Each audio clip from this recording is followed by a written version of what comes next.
O sa tanan maayong buntag kaninyong tanan. Ang inyong nadungog nga ebanghelyo mao ang gitawag nga Canticle of Zechariah, or usa kini ka maingon natong awit, or maingon nato nga pagdayeg pasalamat sa Dios sa tanan nga nahitabo sa ilang kinabuhi. Pasalamat sa Dios.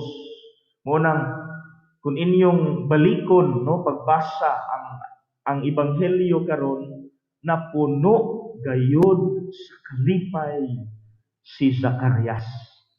Haska gyud niyang lipaya. Kaya sa may context ani, no? Kabalo naman ta kay nagsunod man tas misa, isunod man ning ebanghelyo. Ang context nganong nalipay man kaayo si Zacarias. Kay sa inyong mahinumduman, siyam ka bulan ang milabay. Kumbaga sa storyline aning ebanghelyo, naunsa si Zacarias, no, naamang siya. Nganong di man siya makaistorya?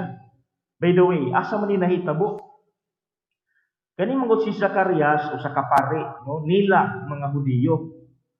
Dayon nisulod siya sa templo, sa simbahan, aron paghimo sa iyahang trabaho isip pare. O sa dihang naghalad siya sa sulod sa ilang templo, mipakita si Anghel Gabriel. O nagpahibalo nga ang iyang asawa nga si Isabel maburos ug manganak og lalaki nga mao si Juan John the Baptist. Kaso ang problema duha, nakasala si Zacarias for not believing in God. Wala siya motuo nga naman. Of course, tigulang na mi kaayo. Unsaon na mo pagkaanak? Imposible na.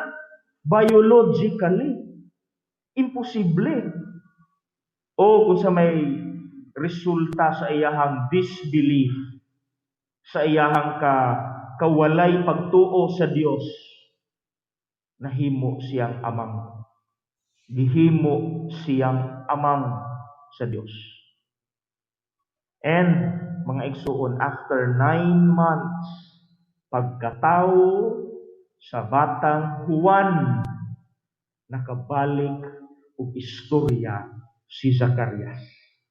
Ug ang migawas na sa iyang baba, this is the point mga igsuon nga atong pamalandungan. Ang migawas na sa iyang baba, dili na disbelief, dili na kawalay pagtuo sa Dios, kundili usa na kakasing-kasing nga gaawas-awas ang pagtuo ug pagdayeg sa Dios. And it all happened because of the 9 months na dili siya makaistorya.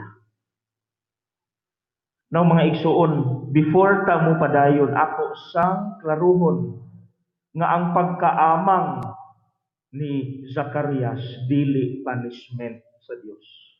Kana may timan iha kay basta nagunahuna mo, musilot gyud ay ang Dios. No, God doesn't punish. Kung dili kadtong pagkaamang ni Zacarias, mautoy gitawag nga penance. Gihatag to sa Dios kang Zacarias nga panahon sa paghinulsol. Ang 9 months nga dili siya makaistorya, mao kadto ang oportunidad ni Zacarias nga makapamalandong ug ayo sa iyang gibuhat nga disbelief. So it is for a good reason ang pagkaamang ni Zacarias. Ug tuod man, after 9 months, ang migawas na sa iyang baba, puno na sa pagtuo ug pagdayeg sa Dios. Mga igsuon, unsa may nausab niya? Gikan sa pagkawalay pagtuo, nahimo na siyang puno sa pagtuo. Ang iyang failure for believing in God, nahimo ng lalom nga pagtuo. Mga igsoon, how do we apply this sa ato ang kinabuhi? Kita pod sama ni Zacarias na ako'y daghang mga higayon na kita wala mituo sa Dios.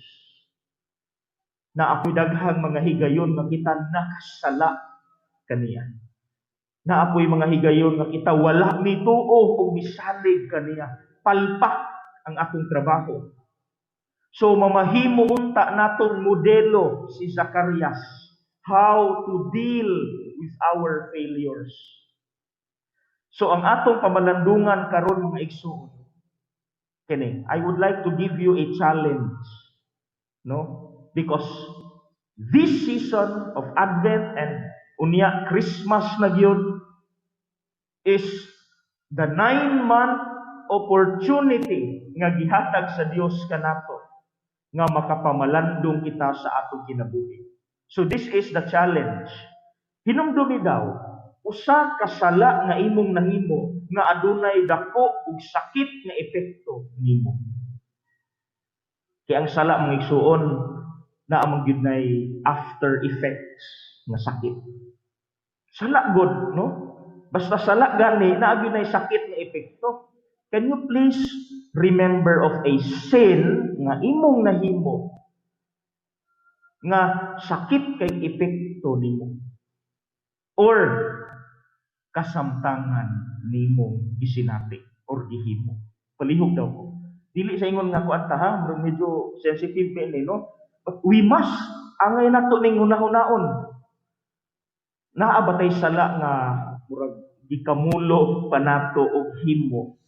The question is, pili lang, A or B. Letter A, do you allow that sin to control your life? Imo ba siyang gitugutan nga hangtod karon mo dominate o mo control gihapon siya sa imong kinabuhi? Or letter B, do you use your sin or past failure to make new resolutions so as to learn from your mistakes? Nagets na to ang duha ka question. Pili lang mga igsuon. Do you allow, namatay sala gyud no kay amen, di ko sa ingon nga atong gibigay gyud ato gihatag gyud nato tong kaugalingon aron magpakasala. I mean, human as we are, no? We have to accept the fact na say madam-ag gyud na. But do you allow your damag, ang imong mga failures, mga past mistakes to dominate you until now? Imo bang gitugot nga mo imo control gihapon nimo ang imong mga failures? Or letter B, do you allow these mistakes as new to make do you use these past mistakes aron makahimo ka og mga bag-o nga resolution sa imong kinabuhi so as to learn from your mistakes? Nga igsuon, ang gihatag sa Dios kang Zacarias siyam ra ka bulan.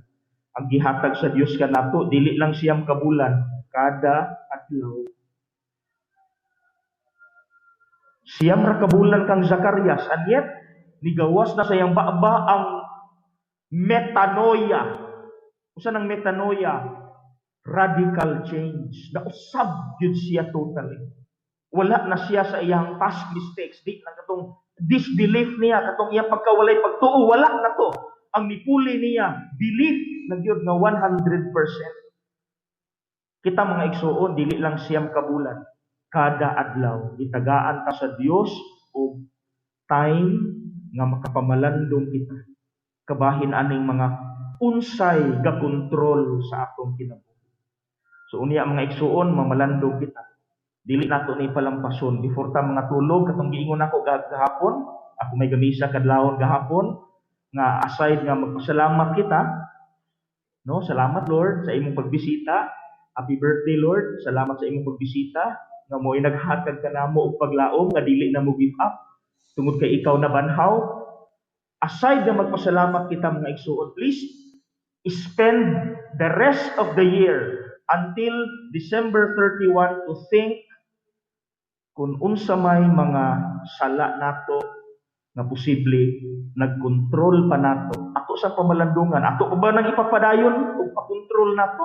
or karong sunod tuig maghimo na tag mga New Year's resolutions nga di nako ato.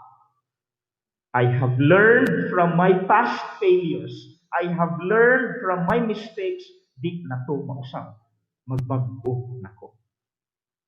Okay? So daghan kitag assignment, no, mga modules, mura po module ni. No, daghan po tag trabahoon, pero we must kay mao may dapat nato nga buhaton. Pasalamat ilabi na unya, no, sa pagtagbo sa birthday ni Lord o ikaduha until December 31 kining question. Control or new resolution? Dili.